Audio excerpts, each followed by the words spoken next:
Welcome, everyone, and thank you for joining ASMGI and our panelists from Blackfire Cyber Insurance and Pragmatic for our cyber insurance webinar today, Making the Most of Your Policy. Just to let you know, the webinar is being recorded and we'll provide a link so that you can view it again at your leisure. And also, we appreciate if you share this with colleagues that we know will find this relevant. This is an interactive discussion today, and we encourage our audience to participate. If you have questions that you'd like us to address, please drop them in the Q&A at the bottom of the screen, and we'll be happy to address them as soon as we can during the webinar. So now I'm going to turn this over to Steve Racing, President and CEO of ASMGI, and he'll introduce our panelists, and let's dive right in. Thanks, Gail. Thanks all of you for sharing a little bit of your time with us today. We have a great topic, making the most of your cyber insurance policy. Should be awesome. We have a great panel too. Charmine is with us from Blackfire Cyber Insurance and Vince from Pragmatic. Maybe you guys can introduce yourselves.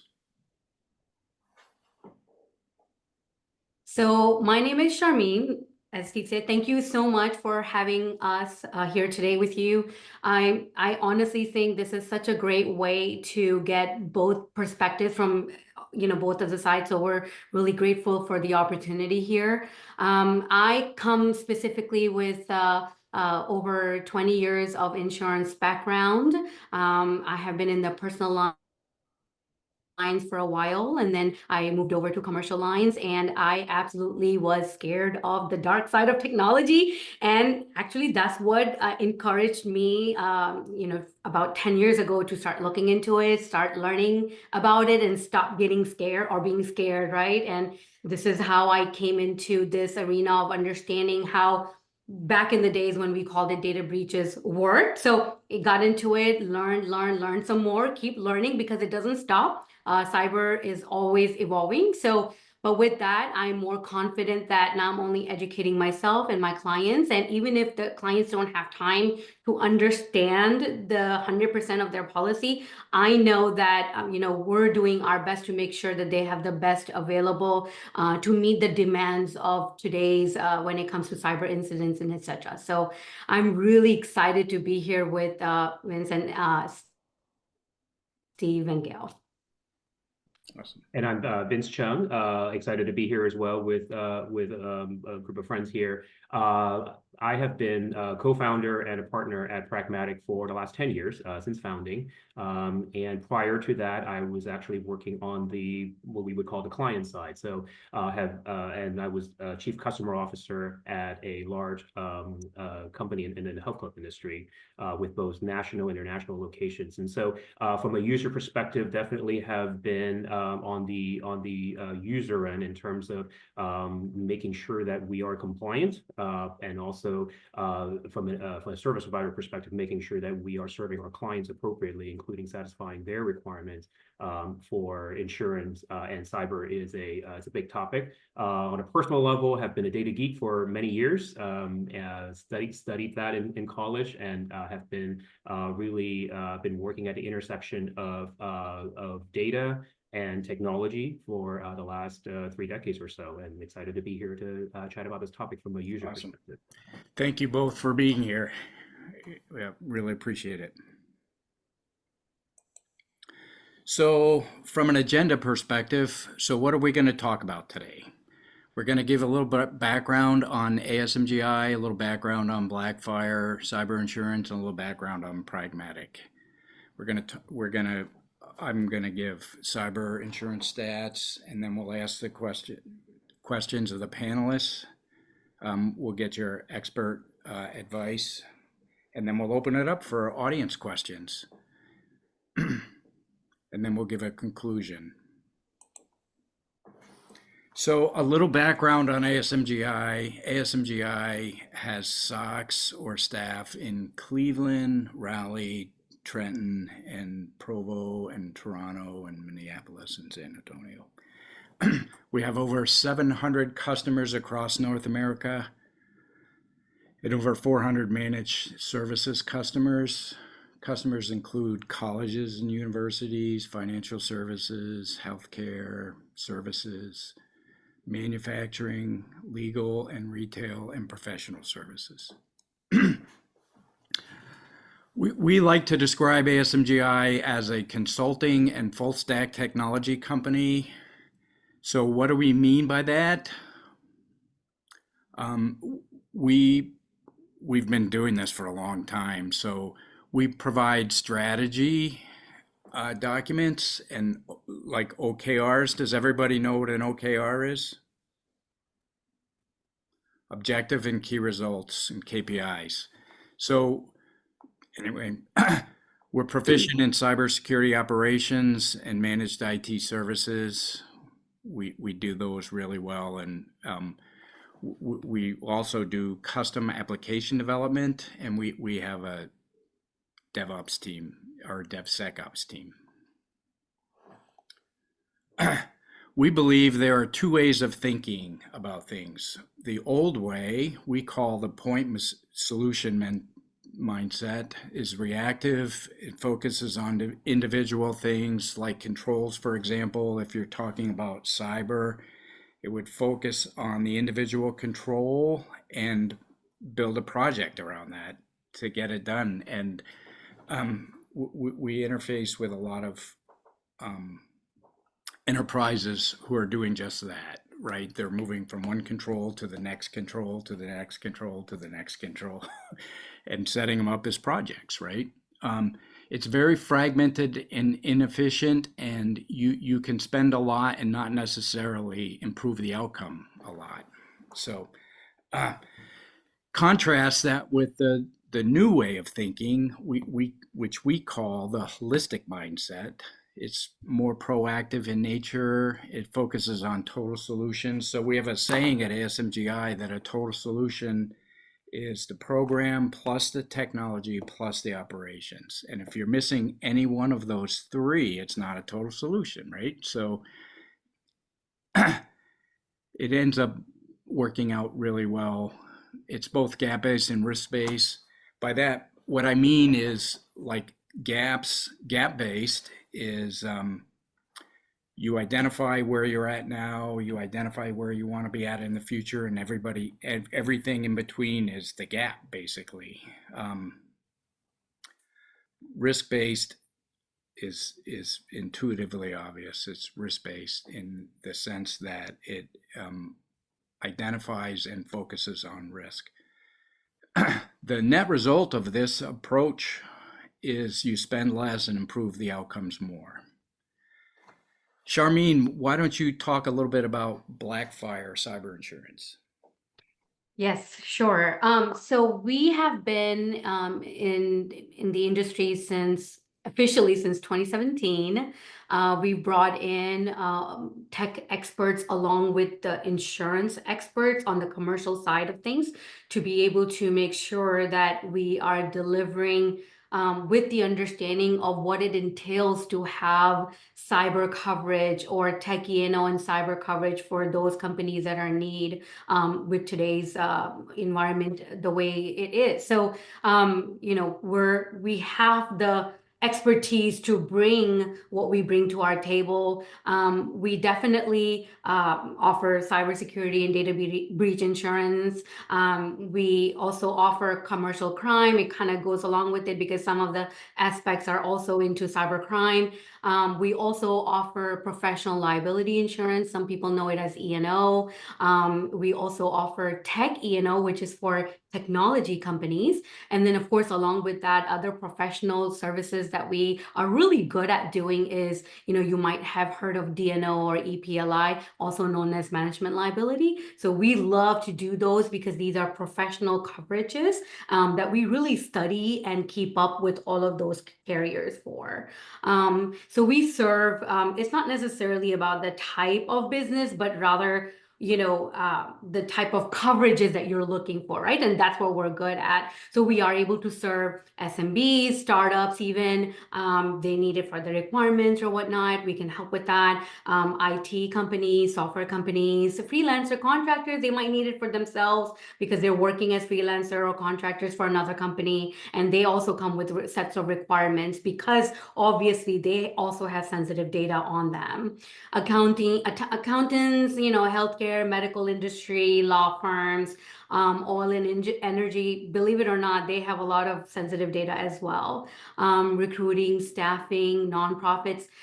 We love to do nonprofits. Sometimes it just, just because they're nonprofit doesn't mean that they shouldn't have the best option that's out there. So we want to make sure that we serve everyone with the utmost glove service possible for each one of them. We'll do comparison for them, and then we'll provide the best option that's available. So both the clients and us can sleep at night and saying that, hey, we did our best and we offered you the best option that's out there without compromising the coverage, of course, because we only work with A-rated carriers that are well known in the industry and their claim reputation is good as well. So we are mindful of that, and we're constantly studying their numbers as well with AM Best. So Awesome. That's us in a nutshell. Thank you for that.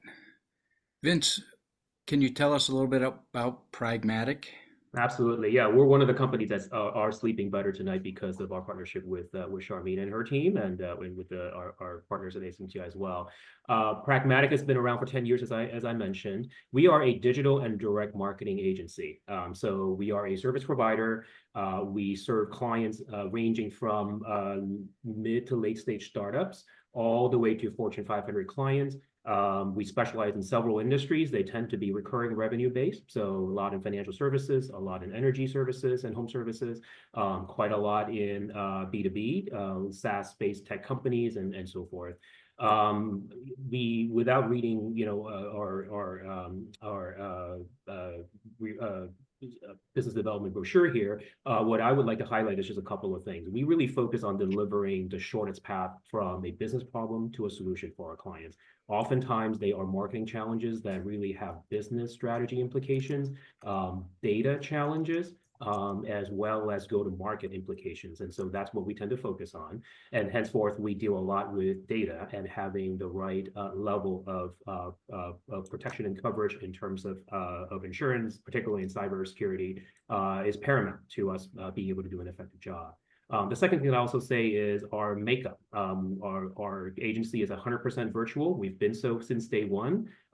We were on Zoom before Zoom became a verb in our lexicon. And so really in that realm, making sure that we have the right technology set up so that we are performing at our best in all virtual environment, cloud-based environment, is also imperative for our day-to-day. And we've been fortunate with the partners that we have on the call here, helping us for the past few years on that journey.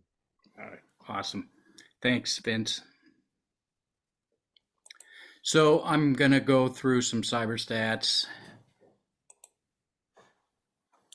And here's the first one.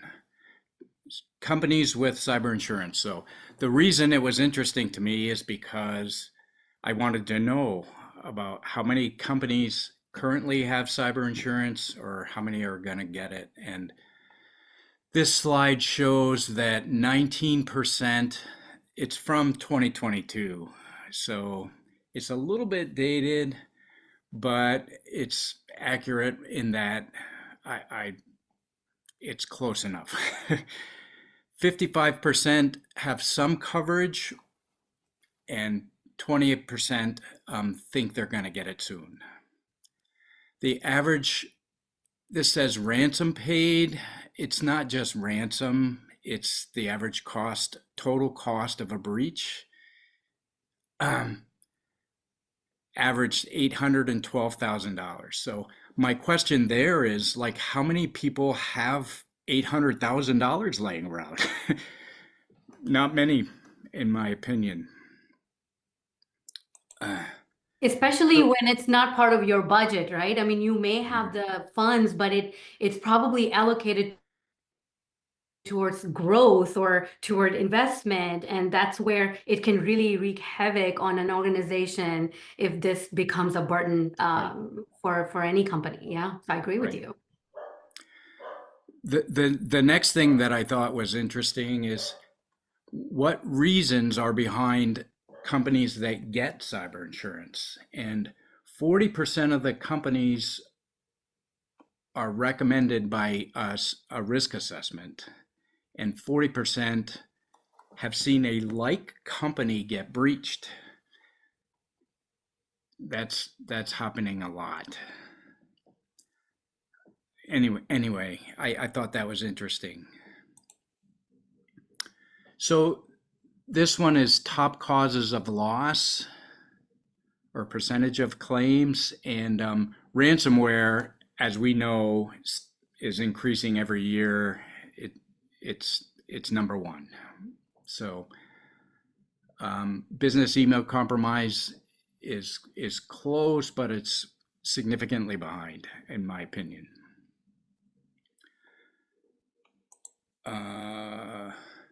So the top 4 causes of loss are ransomware in SMEs. This study defines an SME as $2 billion or less in revenue. I define it SMEs or SMBs a little bit differently, but that's cool. $2 billion or below. Ransomware is number one by a long shot.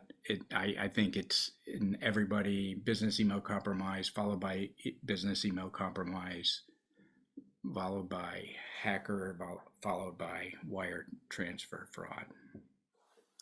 I think that's accurate. So how much does a cyber incident actually cost an SME?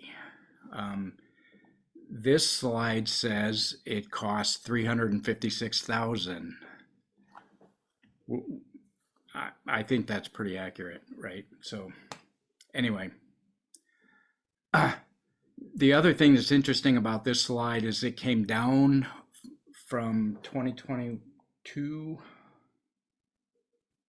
It reached a high of 635 or 636 in 2022. So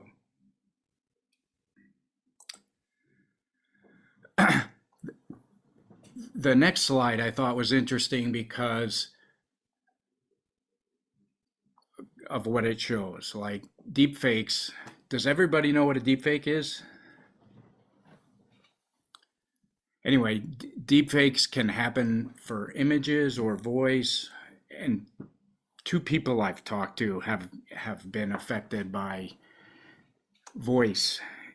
Like somebody called them, somebody called a woman and said it was their daughter and she was in Mexico or whatever and she'd been kidnapped. It was horrific. I think it was horrific, but in any event, deepfakes are a huge problem. So phishing emails using AI can significantly increase effectiveness, and deepfakes are one of the ways that they can do that, right? So deepfakes are a huge problem. Anyway, this was interesting to me. I would like to chime in on that one a little bit, on the deepfake. So recently there was a grandma who got a call from his grandkid that he's in trouble and he needs money so he can be bailed out of jail or something to that effect. And I mean, she panicked. Obviously, it's a grandma, a family, and regardless of what it might be, I think it was 10,000 or 8, something like that. It was not a huge amount, but a huge for her, right? And because that was towards her saving, she was a very older person. And sad story, she did actually end up losing because it was a voice deepfake. And I think another one we all may have heard. I think it was between mid to late last year, where I think it was either Singapore or Japan, a CXO got an email to transfer some money. So now this is deepfake combining into wire fraud, right? And phishing. So it's like a bunch of things are combining together also with the use of all these tools, digital tools that exist. He was asked to transfer, it was a huge amount, was asked to transfer that money by another CXO, a leader in the company. He said, okay, let's make sure that it's legit. So they got on a conference call, and I think it was a video conference call, and somehow those hackers were able to manipulate deep fakes of 2 or 3 working people in that company. So that was, a double assurity. It was a 2-factor that not only they got an email, they confirmed it by doing a quick video call, and they were on the video call, so they were prepared, and that's how they got hacked. So it does happen at a very big scale to very, very small level to us individuals. Yeah. What's interesting to me about this slide is deepfakes are concerning more than encryption. And so we all know that quantum computers are going to take over at some point. It's really close. Quantum computing is really close. But it's still experimental, I think, to an extent. But encryption algorithms are a huge problem for quantum computing, right? If you use a quantum computer, you can crack or break an encryption algorithm quickly. Anyhow, it's deepfakes are more concerning than that even. The last slide I have is the cyber market globally. And it's predicted to increase a lot. So you picked a good industry to be in, Charmaine. Anyhow, it's predicted to be 26 billion this year, and by 2032, it's predicted to be 120 million or billion. We're going to have rise in the claims too. So, I'm not too excited for that part, but, it comes with its territory. So now we'll get to the meat of the presentation where you guys get to answer some questions. So this is our panel again. So the first question, what are some things, Charmaine, that underwriters look for in a cyber policy or in a company? Definitely. I completely love this question because, it's not one of those things where you are one and done type, because there are important cyber posture that you have to maintain before, during, and even after. After it might even be more concerning, but to even begin, and I'm going to talk about at a very, very basic level. I'm not talking about companies who are 50 million plus or 100 billion plus. I'm talking about startups, small business, like you said, 2 million under, right? Or between 0 and 50 million. Even for those type of companies, the minimum things that carrier will look for is multi-factor authentication. Multi-factor is also known as dual factor, where we confirm that, hey, it's really you who's logging in. And of course, this is where ASMGI's expertise can kick in to expand further. The other thing they ask for is backup. And not only just backup of, once a month or once in 6 months. They want to make sure you're backing up continuously or within a week, so that if you were to get hit with a ransom, do you have enough data where you can go back up to 10 days and maybe lose just some of the days, but still have enough where we can pull it up. Not that it's going to be pulled up right away, because there's always a process for that too, but at least it's something that they want to make sure that you are backing up. They also want to make sure that you are backing up more than one way. So it's not just like a simple plugin. Sometimes you might have cloud backup, and they might want to make sure that you're also doing external backup, depending upon what industry you're in. Sometimes it suffices to say that you're backing up. Also, they ask that if you have encryption turned on in your communications externally. Internally, they also want to make sure, are you using endpoint detection and response services? Those can be sometimes bonus in terms of your premium for small companies. Now, as you start to get bigger and or you are one of those high risk when it comes to data, for example, healthcare industry, they absolutely want to make sure that you are having those EDR or MDR services to protect yourself in that way where you can monitor continuously, not after. And then also what they want to make sure is that just because you've set something on the application doesn't mean that you're one and done at that point. And that's what I mean by making sure that you're constantly keeping up with it, right? So like, for example, when I worked with Vince on it, right? Some of the answer that we had, we want to make sure that it's ongoing. It's not just for that one period in time, because, cyber incidents are only getting, tougher and tougher on us. As technology is also growing, there's always a bad side to it. So they want to make sure that those few things are minimally are present in even startup. They will not give insurance if you don't have backups. I mean, it's that simple. They want you to back up. They want you to encrypt. They want you to have MFA. Sometimes they'll even ask about cloud security, even having those as MFA and encrypted. Then they want to make sure that all your vendors, right? As we start growing into our, depending upon the company and how much bigger you are, they might even ask about your vendor situation. Hey, are you making sure that your vendors are also secured? Because there's a thing called supply chain cyber attack, right? So, and that's happening all the time with bigger companies. It happens with small companies too. So they want to make sure that you are doing your due diligence on constant basis to be able to afford that premium from both sides, them giving you that premium and you having that premium. So. What about security awareness training?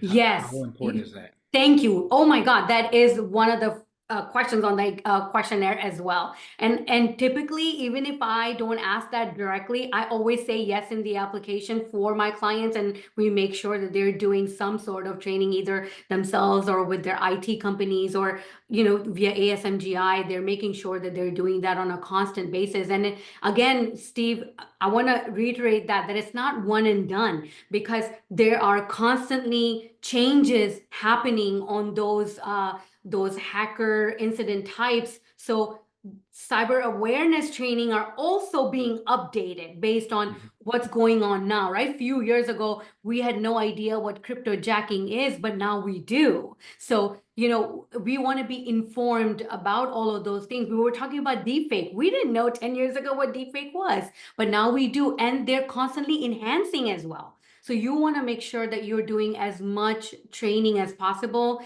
There are even phishing simulations. Steve, I believe through your company, there might be services where you are, if you might want to even test your employees of their knowledge, of their understanding of how engrossed they are in clicking or before clicking. So there are all those services that are absolutely mandatory to survive today. Yeah. What about vulnerability remediation? So the way that works is depending upon which carriers we're going to, and typically the carriers that we use, they're all cyber savvy, right? That's their bread and butter too. That's all they do all day in and out.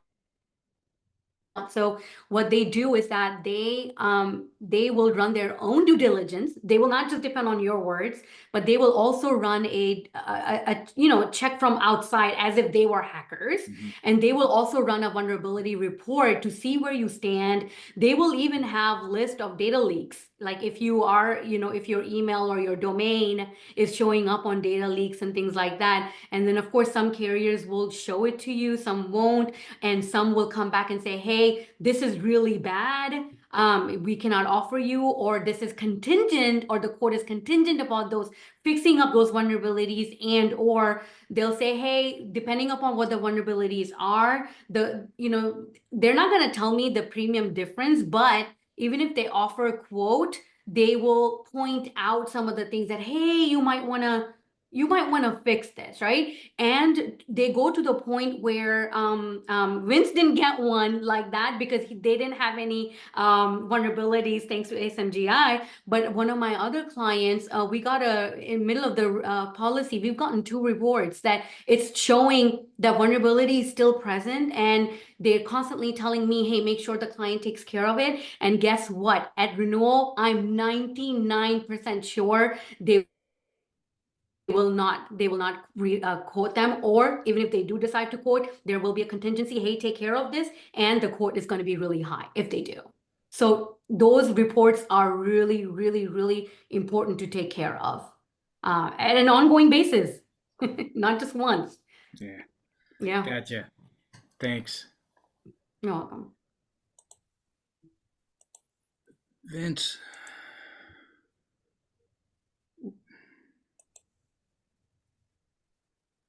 I think a previous slide was for Vince, I think.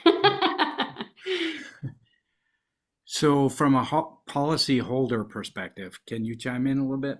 Yeah, absolutely. It's a great follow-up to what Charmaine had just explained here, because a lot of those requirements that she elaborated on, and a lot of the topics, subtopics that she hit on, were exactly what a lot of our clients are demanding, right? The data security as an issue, and info security protection knows no boundaries, whether you are a large company or a small company. And so, as a small business owner, we were faced with those requirements, and so. My own journey and Pragmatic's journey with this is probably typical and similar to a lot of other small businesses that are dealing with this. In the onset, you kind of get it as a set of requirements, either from your clients or as a course of doing business. It's not uncommon to view it as a necessary evil, and I certainly started off that way, right? It's one more thing in the statement of work or in the master service agreement with a certain client that you have to check off. And so, when it gets to a really dense paragraph like that, you go to experts who kind of know how to take care of it, and so that's kind of where we turn. Over time, what I have realized is that it is actually to Pragmatic's advantage to view it not just as a necessary evil, but see it as a source of competitive advantage. In other words, for us, it's really not just about checking the box on a master service agreement and maintaining that requirement. You can actually view it as part of your narrative and telling your clients, current and prospective, that you care about their info security, that their data and the safeguard of their information is important to you, and that's something that we take very seriously at Pragmatic. And I think that comes in 2 prongs, right? Obviously, making sure that you have the right cybersecurity and other insurance coverage to demonstrate that you care and that you are compliant is important. But to pivot that into a more proactive stance in terms of demonstrating how we take it to heart and our team members at Pragmatic take it to heart in terms of that safeguarding and the precautions that we take to be careful and diligent about our clients' info and data, really has earned us some stripes in terms of being a good partner. That's what good partners do. You wouldn't let you wouldn't let a good partner be vulnerable to those things, and that's how we treat it. And I think that mindset shift within our team internally has really turned a corner for us in terms of, again, just viewing this as a necessary evil. It's another cybersecurity training that we just have to do, right? Periodically, but really turn it into a lesson. And I'll dive into cybersecurity training as an example here.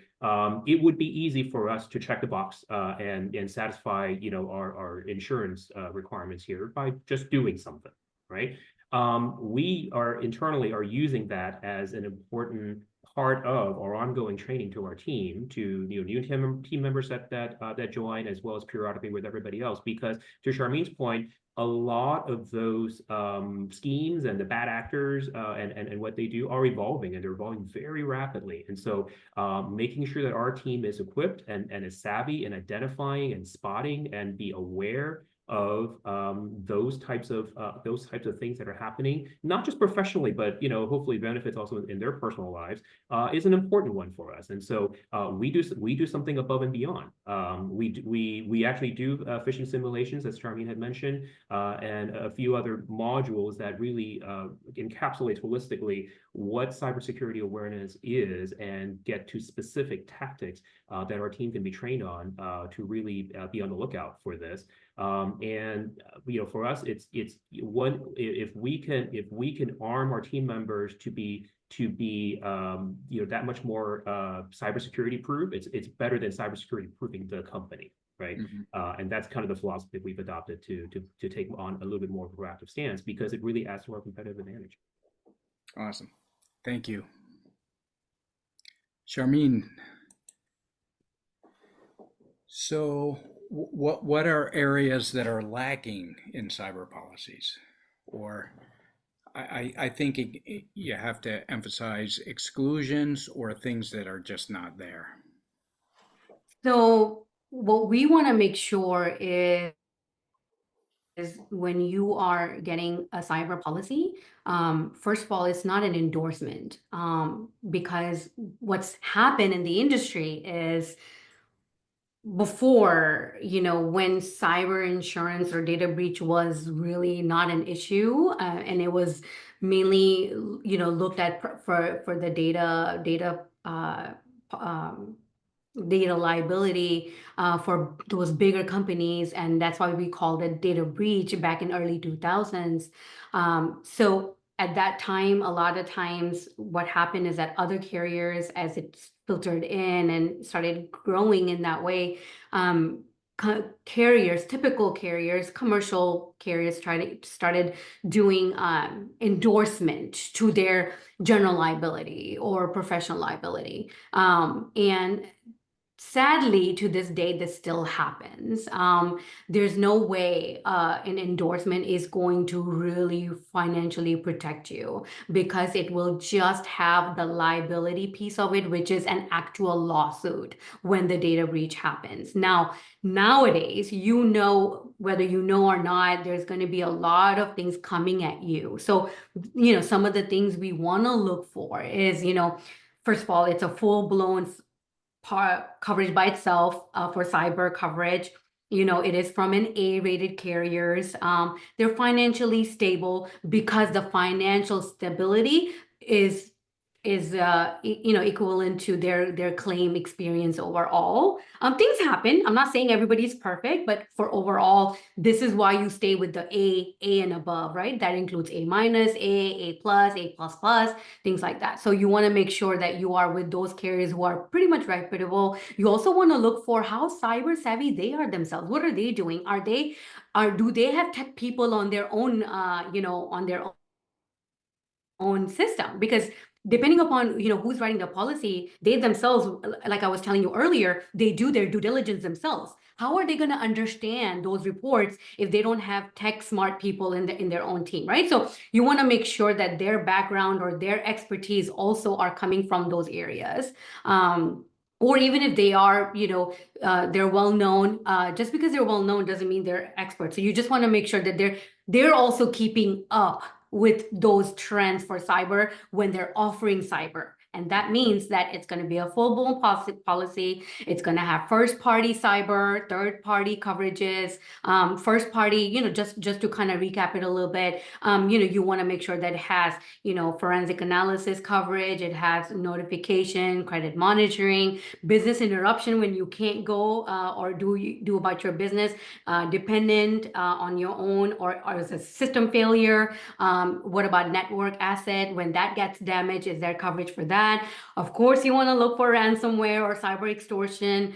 You want to look for also, as a first party, You want to make sure that they have vendor panel, which a lot of these carriers do, right? Vendor panel would be all of the experts that will come into play when we have a claim. You also want to, make sure that they're offering some sort of cybercrime limit as well. Cybercrime would entail, social engineering, phishing, wire fraud, things like that. So that's all first party, because you yourself is going to have to pay for all of that if you don't have coverage. And then the other side is the third party, where that's where the defense and the indemnity comes from the customer for the either network security, privacy, liability. Then you also have to pay regulatory fees, fines for the breach of the data itself because you weren't able to protect the data. So that's another thing that you have to take care of. You also may have, PCI fines, fees and penalties, and you might have some fines or cases from media liability, depending upon what's happening. So those are usually very, very typical of a cyber policy that you want. Nowadays, it's even enhanced to where carriers are including system fraud, cryptojacking, where somebody steals your electronic to mine crypto and you didn't find out for 2 months, right? Because that's gonna happen.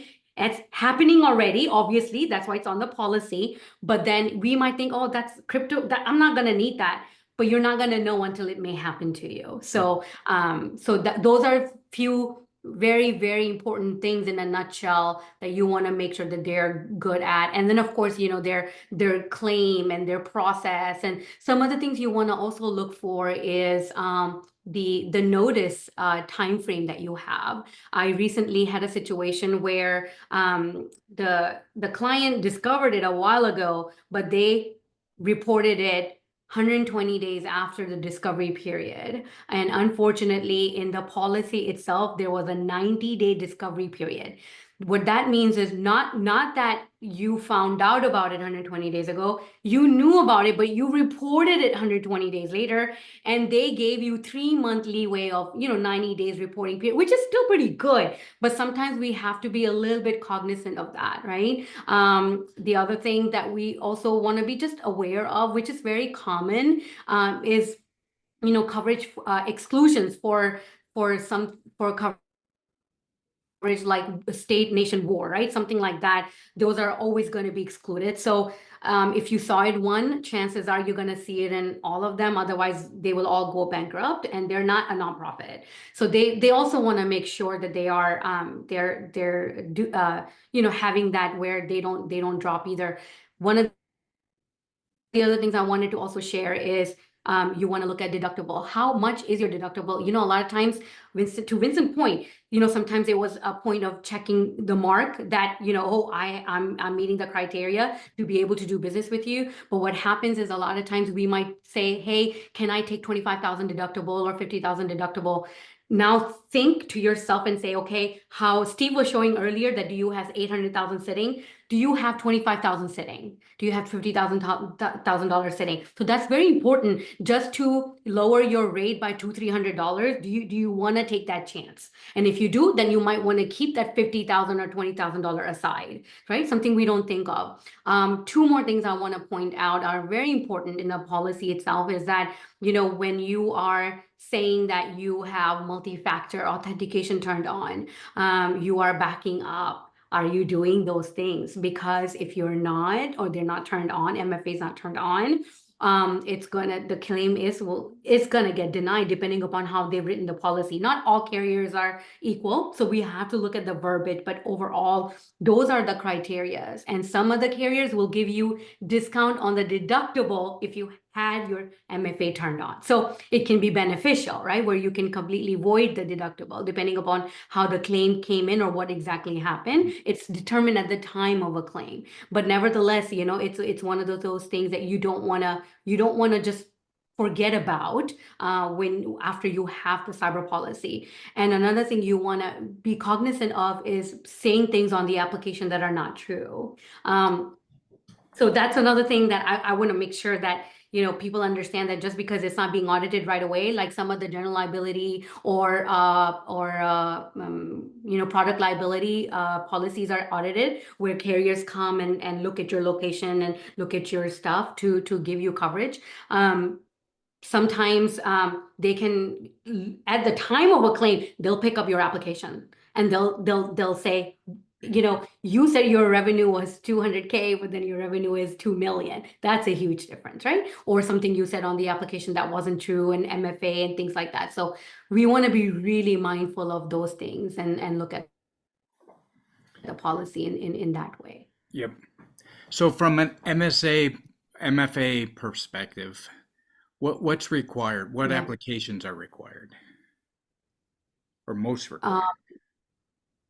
Well, they say that when, even on the application, you'll see it. So as I was talking earlier about MFA, it's not just MFA for email, it's MFA for remote, MFA for your cloud, MFA for your critical systems, application, things like that. You use your bank service, right? You have your MFA turned on, right? If it's a bank account, you have your payroll companies, your CRM, your wherever your data might be, or you might be using a third-party software. You want to make sure that all those critical files, systems, softwares, all of those things that you're using on daily basis are, you know, are utilizing the MFA. Some of the companies, depending upon what they do, they may have the desktop, right? The remote desktop. Is it if you have to keep that remote desktop on for the back access, is that MFA protected as well? RDP, right? That we know it as RDP. So they ask those type of questions to make sure that you are doing those things and you're aware that, hey, we want you to make sure that you are turning those on. So very important, very important. Gotcha. So, oh, can I say one? I want to say one more thing though, before Vince shares his perspective. I would like to share also that, you know, from your own perspective of, you know, MFA, right? Like you are using your personal services maybe on your personal device that is also being used for work, right? So going back to what to look for in the policy, you want to make sure that your devices, your remote devices or your personal devices that are being used for work is also protected. So if Vince, you guys being all remote, right, you want to make sure that those devices are protected as well. And then that ties back into that in the cyber awareness training too, because the more cognizant we are, you know, the more cautious we will be, whether we're doing personal stuff or whether we're doing work stuff, because even the personal link on a, you know, personal email link, it can go into your work software too, depending upon what the layers are of protection. So nowadays, all of us are using personal devices. We want to make sure those are covered in our insurance policy, which A-rated carriers would nowadays. After COVID, that became the norm. Before, there were a couple of carriers. Now all of the carriers A-rated, they are A-rated, that we work with, they do it. And then also, you want to make sure that personally the employees are aware that, hey, if I'm working on this device, we got to be really, really, you know, aware, you know, of all these actions we're taking when we're clicking on things. So yeah. So sorry to have that in with. no, that's good advice. Thank you for that. Yeah, and in fact, Vince, Charmaine, what do you that's think? a good segue into what I was going to say is, you know, I would think about it in a couple of ways. You know, one is to the example that you're providing earlier on, you know, having a bring your own device, BYOD policy, and so forth internally, making sure that, you know, and in our case with Charmaine's help, we're finding carriers that are right for our setup, right? Every business is set up a little bit differently. And certainly with the onset of the pandemic, a hybrid slash, in our case, 100% remote type of environment has become a little bit more of the norm. So making sure that a carrier is supportive and that your policy is set up for those needs is one thing to look out for. You know, the other thing, we talk about MFA and a few other requirements. I would also say, you know, those are not uncommon in terms of what we see from our clients as well. And so know that companies, and in this case, our clients, a service provider to our clients, those are the things that we are being asked to be vigilant of as well, right? Whether it's MFA or having a demonstrated password reset policy, you know, dealing with bring your own device, encryption, you know, all of those are really questions that are asked not just by an application to cyber insurance, but you're going to get asked in other ways and other facets as well. And so to my earlier point, it's thinking about this not as a check the box necessary evil sort of exercise, but know that you're going to be anticipating it. It's part of demonstrating the diligence and care that we are as service providers to our clients, and we should just have those answers be ready. Awesome. So what about ransomware? It's the number one cause Yes. or form of cost. Definitely. As a matter of fact, you know how when you were sharing your data earlier about ransomware, what I wanted to share is a little bit more recent, is United States was the top targeted country for ransomware. So when you look at holistically all the ransomware that happens in the world, 43% of victims organizations are in the US. So we're being hit so hard with ransomware as a country, as a whole, our businesses. And of course, UK is second, but the percentage is so low. It's 5.7% at that time, and Germany is, right after. But what I was trying to say is that even though, you shared that it was 27% compared to all the other, but when you look at it holistically, we as a country are being hit the most. So it is really, really a number one a concern for everyone, for all of us as a business, for you as an MSP, for you as a we're running your business, Vince, and all of us, right? So and it's sometimes pouring over to our might pour over to our personal lives in different ways, but anyhow, so to make that a point, I just wanted to share that it is nothing to take lightly. It's a very serious cyber incident that happens all the time. And carriers are aware. Obviously, they're the ones who are paying for those claims, right? So what they do is, this is where cyber insurance really becomes your financial cushion. So, when you are using ASMGI for your cybersecurity services, now, of course, they will do whatever it takes to protect you, to give you the cushion, and block those vulnerabilities as much as possible. But again, we're all humans, and hackers are thinking from that bad part where we're not. That's not what we do for a living. So they might be just one step ahead. And when it does happen, this is where cyber carriers will quickly chime in. So going back to reporting it, right? You don't want to sit on it for days and days. You don't want to take care of yourself. Of course, you would tell ASMGI, then you would make sure that you would tell the carrier. And of course, if you can't find that claim information, you would tell your agent. The agent will share with you right away who to report, or, we can assist with reporting. We can do it together. Whatever it takes, we need to report it right away, because what they'll do is that with their team of forensic analysts and with ASMGI's expertise together, right, behalf of your company, together they will work, they will provide you vendor, and they will go in and they will start negotiating with the carriers. But before they do that, they'll make sure that you've done the necessary steps you need to take. You have to report to certain authorities. You'll do that. You'll get an FBI report. They'll make sure that whoever the ransomware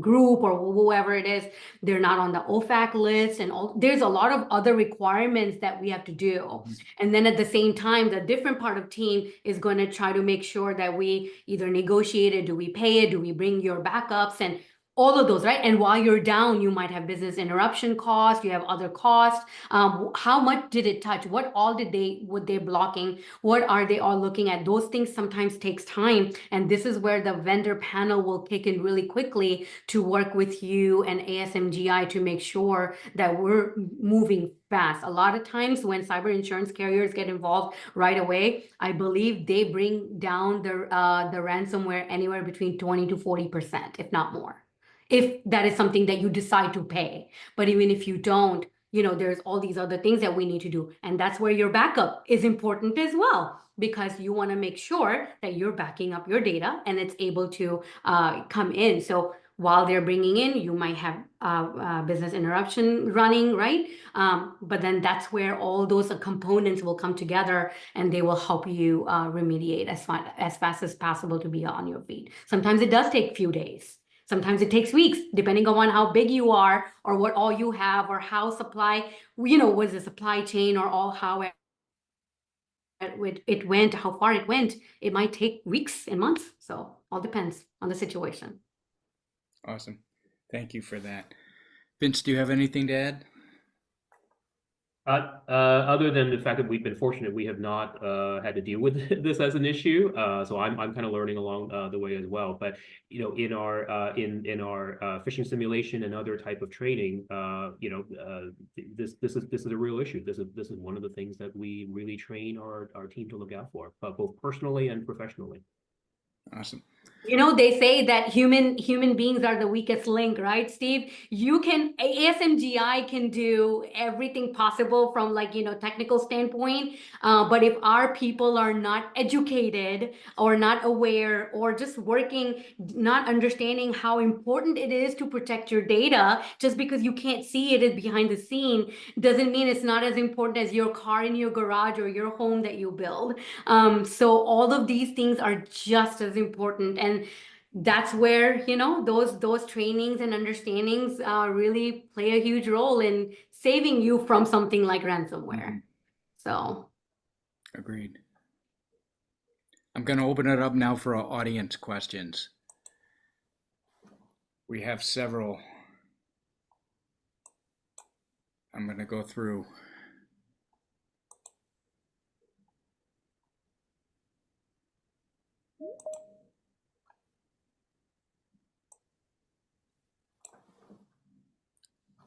Okay, first question. A few years ago, the insurance companies required MFA across the board. What is the next requirement that will be required across the board? Yeah, so as I mentioned earlier, the MFA to all your applications, remote access, things like that, as well as, are you backing up? Are you having encrypted communication when you get on your laptop?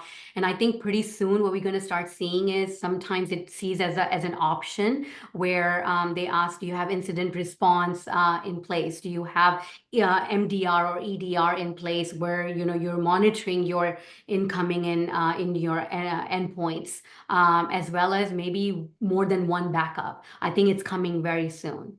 Yep. And some carriers are already asking, but it's not just 100% requirement just yet. But I see it happening very soon.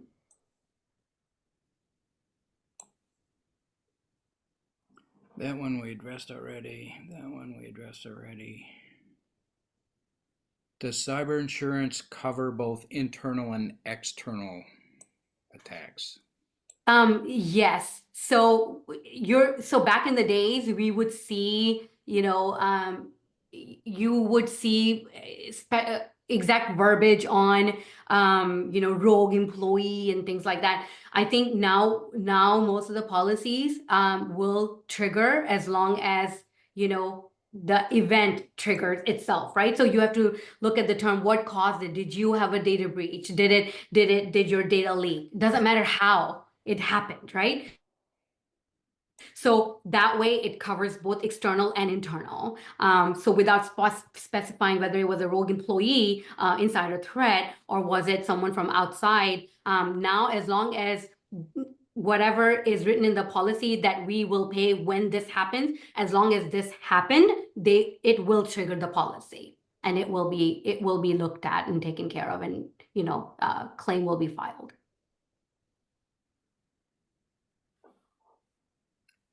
How can I ensure I am adequately covered for evolving cyber threats?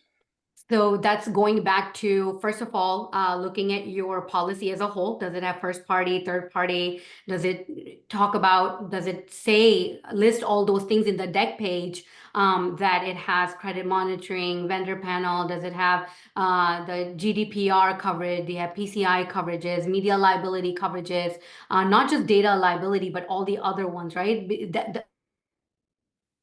The expenses that you would incur from data breach. What about ransomware? Does it have ransomware? What about social engineering? Does it have social engineering? And the few things that I was mentioning earlier, one of the things Steve mentioned about business email compromise. Now that's a 50-50. Not all carriers offer invoice manipulation. It's known as invoice manipulation as well. So how important that is to you. How much are you invoicing, right? Email format and things like that, where the price may change, or you're constantly sending out invoice. So you want to make sure that invoice manipulation is also included in the site.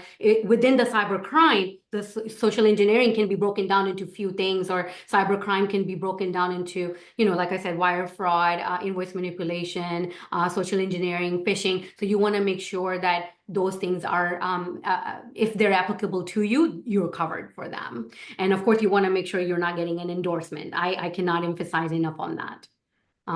That's the first thing to do. If I may just add a quick point on geography as well. Charmaine mentioned, various rules like GDPR, which is, more EU based and so forth. Think about where you're operating, and think not just in terms of where your clients are headquartered, but where they do business. So Exactly. perfectly fair to have an American company that has a data center in Ireland where GDPR is relevant, right? So just think about those nuances as you're thinking about what your operations are and what is sufficient. Agreed. Good point. Are simulated attacks a requirement for security awareness training? That's more of a security awareness choice. Carriers are not typically gonna go into details about awareness training, but I have seen on bigger applications that they do ask, hey, do you send phishing simulation? Not necessarily means that they're not going to give it to you, but they want to know, do you do phishing simulation? They ask. I've seen it on some carriers' application. Mm-hmm. Not a requirement, but they ask sometimes. Do insurers offer discounts for organizations with robust cybersecurity in place? So back in the days when you had a good or robust cyber posture back in the days, yeah, you would get discount. Not only that, you could get 5, 10, 15 million. It's changed since then. So what it is that nowadays, before you even talk about discount, you wanna make sure you get coverage. So nowadays it's not a matter of, oh, I'll get a hefty discount if my robust posture is present. Now it's more like, because I want to make sure I'm protected everywhere. Cyber insurance carrier want to make sure you have robust, cushion around your system. So what happens internally, as I was mentioning earlier, that the carriers will do their own due diligence. Your rate may look a lot better, than maybe someone who didn't have some of those other things. So yes, it does. Now they're not gonna sit there and specify, oh, I'm giving you $200 discount or $500 discount because of that, but your rate will automatically look better. If that's what they're looking for, it'll be better, especially when you're comparing. And this is where, our expertise come in, right? We can sometimes tell, because of the check run, we can see that some carriers who didn't run it and some carriers who ran it, their quote looked a lot better and it was a lot more competitive. So just by looking at that and having comparisons, you can tell that the rate is better. A-rated company, of course, because they know what they're doing.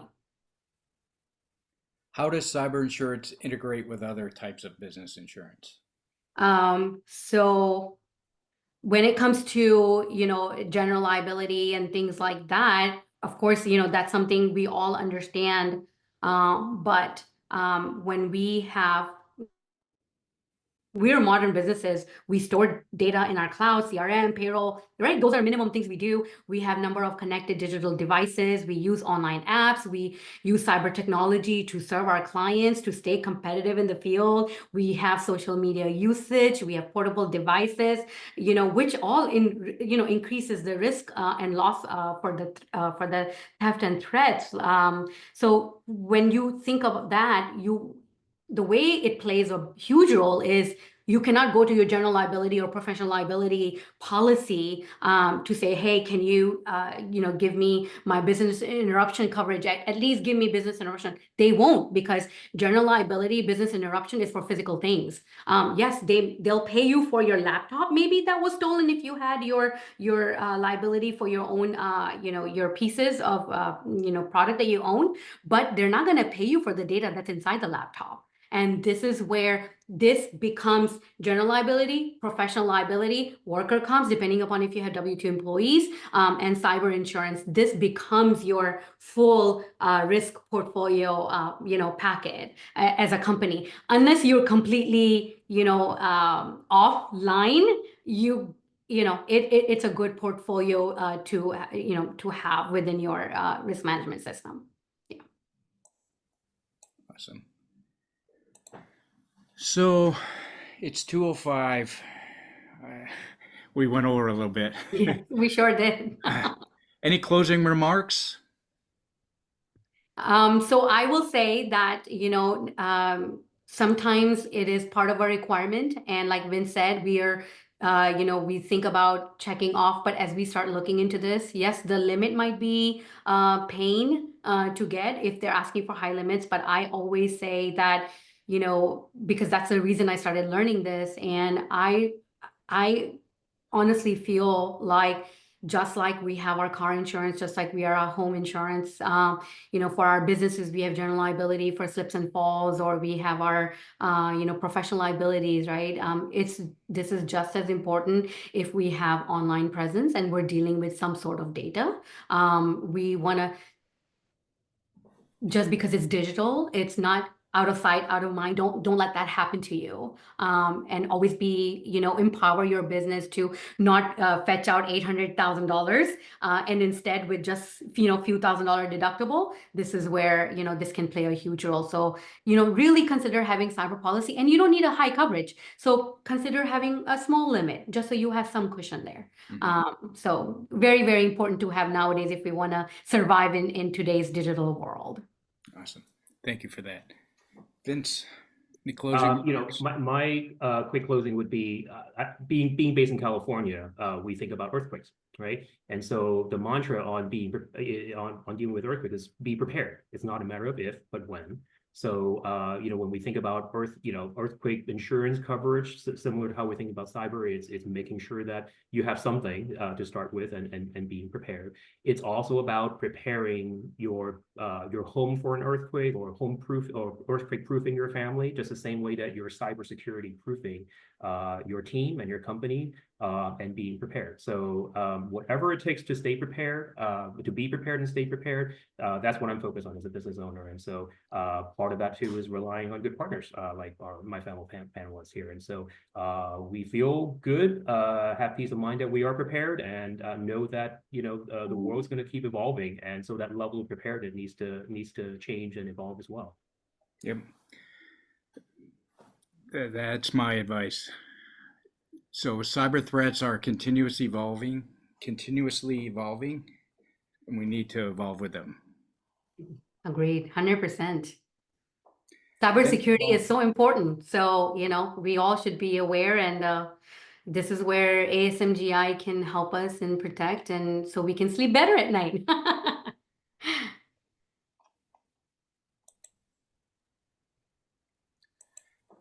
Thank you all. Thanks, Thank you. panelists and attendees. Thank Thank you. you. Thank you. Take care. Bye-bye.